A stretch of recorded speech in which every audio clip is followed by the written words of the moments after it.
Hello and welcome to a brand new episode of Josh's Car Corner. Today you find me working in my garage in my apartment building where the GTO is undergoing a little bit of surgery. After almost 6 years, I'm finally going to hopefully fix one of the biggest problems that people have with the GTO, which is the dreaded wheel hop. If you've watched my videos before, you've seen it in action. What happens is when the back tires start to spin, they get this thing going where they slip and then they hook and then they slip and then they hook, and it almost gets this effect where they essentially are starting to bounce up and down. Now, there's a lot of things that cause this problem. A lot of little things that I have tried to cure over the years with doing poly bushings and changing suspension components, but all of those are smaller components of a much larger problem. The thing that really causes the wheel hop problem is, in fact, the axles themselves. See, what happens is the axles themselves develop a harmonic in them, and the reason that is because when they get spinning, they actually start to twist on a microscopic level that you and I can't see, and they actually get this harmonic going in them, and they're almost getting this effect in them where they're twisting and then both releasing at the same time. Because they're at the same diameter, they twist and do everything at the same frequency. So the way you get around that is to go with these. These are the G-Force Level 2 anti-wheel hop axles. And you can see right away a gigantic difference. Now, the one shaft is the same diameter as a factory half shaft, but the other one is a much bigger and beefier unit. And the theory is that having half shafts of different diameters cancels out the harmonic that's generated, because they will twist at different frequencies and different vibrations. So they won't amplify each other's effect, they'll cancel it out. Now, it's such an effective way of curing wheel hop that GM themselves is doing it now on the Camaro and the CTSV and the Corvette. And one other thing I'm going to be doing is changing out the bushings. These bushings go in the rear control arms themselves. They're what attach the rear control arms to the cradle. They're the last bushings that I have to do in the car. These also will contribute to reducing the wheel hop, because what happens is the crappy rubber that's in there allows the control arms to move forward and backwards when there's a great deal of force applied to them. So launching the car, hard acceleration, things like that. The problem is they're kind of a pain in the butt to get to. So I've had to tear basically the entire rear of the car out. I did that last night. And what I'm going to do today is get the control arms out, get the old bushings out, put these ones in, and I'll walk you through the process of doing it and show you everything that's going on with replacing them. At this point, the microphone wasn't working on my camera, so I'm having to narrate this all after the fact. At this point, I'm just showing all the things you have to take off the control arm in order to take it out of the car. You have to take the bottom of the shock out of the hub. You have to take the toe link out of the control arm. You have to take the CV axles out, obviously. You have to disconnect the sway bar links, either from the sway bar or from the control arm. I chose to disconnect them from the control arm. And you also have to take the brake line out of the control arm. There's a section that goes through and there's a mount that holds it, and you have to take that apart in order to get the control arm out. I'll show you later how I kept the brake fluid from getting all over the place. And then once you've done that, the control arms will drop down, and then they're to the point where you can unbolt them and take them out. So what I'm showing in this clip is what I had to do in order to get the bolt loose to get the outer section of the control arm out. The only thing I could work out to do was to take a breaker bar with a socket on it and wiggle it up between the cradle and the body to get it in there and get it on the head of the bolt. And then I took a gear wrench to work the nut loose, but you can't work it all the way off, because if you do, you'll get to a point where the gear wrench will get stuck and you won't be able to get it out. So you have to turn it to the point where you can get it finger loose, then get the gear wrench out of there, then you have to thread the rest of it loose by hand.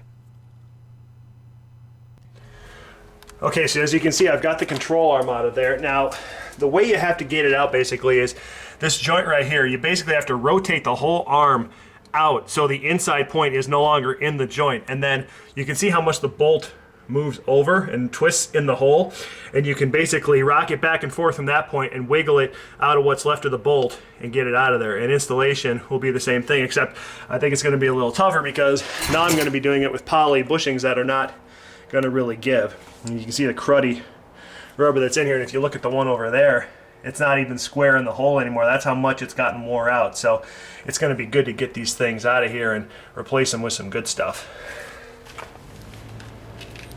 Okay, so I got the first bushing out, and I'm starting to develop a bit of a science to this.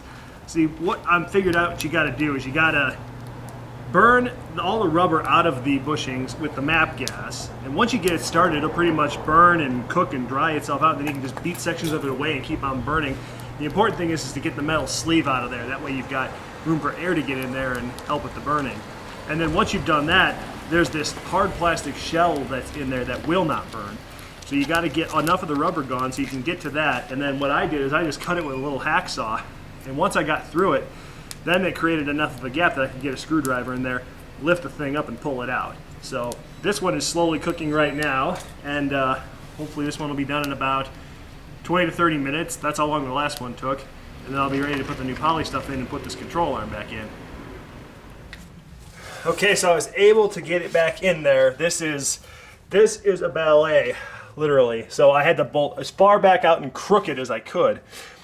And then I got this in here kind of crooked, just enough to get the hole exposed. And then I was able to wiggle the bolt back in, and I've been hand threading it in, and the sleeve popped out a little bit too. I actually put it as much to that side as I could to help me get the bolt started. And now that I've got the bolt all the way in there, I popped the sleeve back in. Now I'm just hand threading it. I lubed the crap out of the sleeve because I knew I was going to need it, and I'm just hand threading it in, and once I get it far enough in that it'll clear everything back here, then I can rotate the arm up and in, and I should be okay. And getting the other side in compared to this, oh, there you go. It just got in. So there, job done. The rest will be easy. Fire's going out a bit.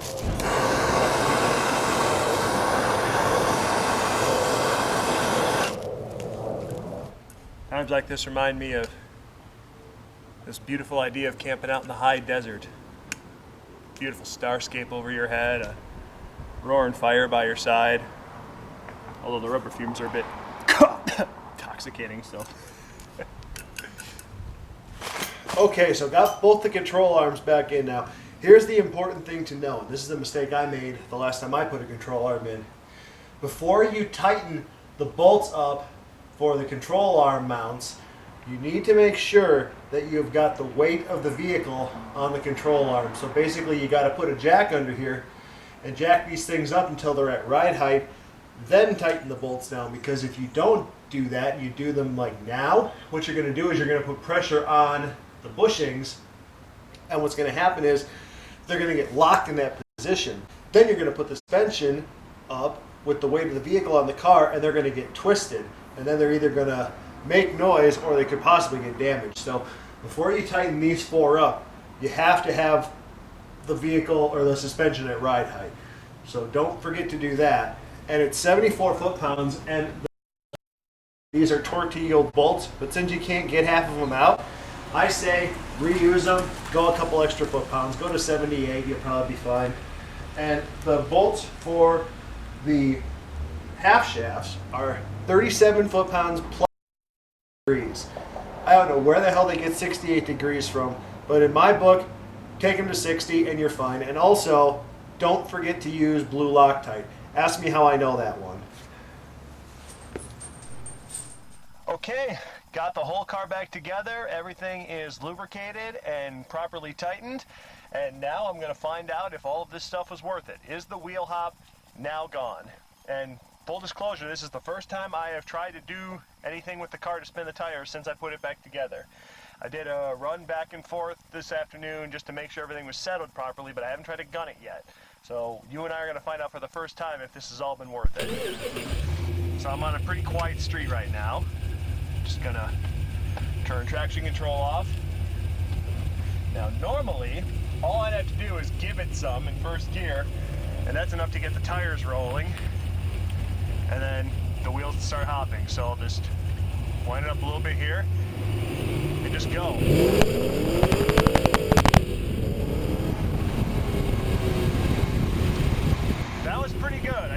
hopped a little bit, but nothing bad. Try our harder launch here.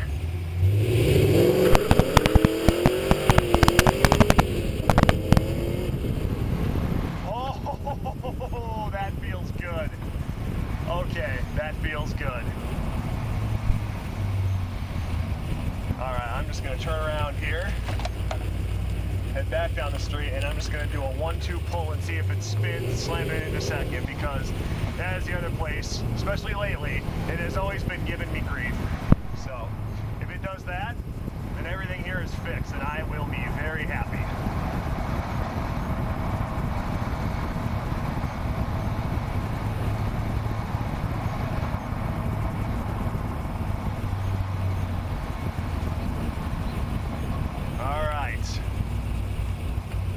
One last quick go to find out once and for all. All right, here we go.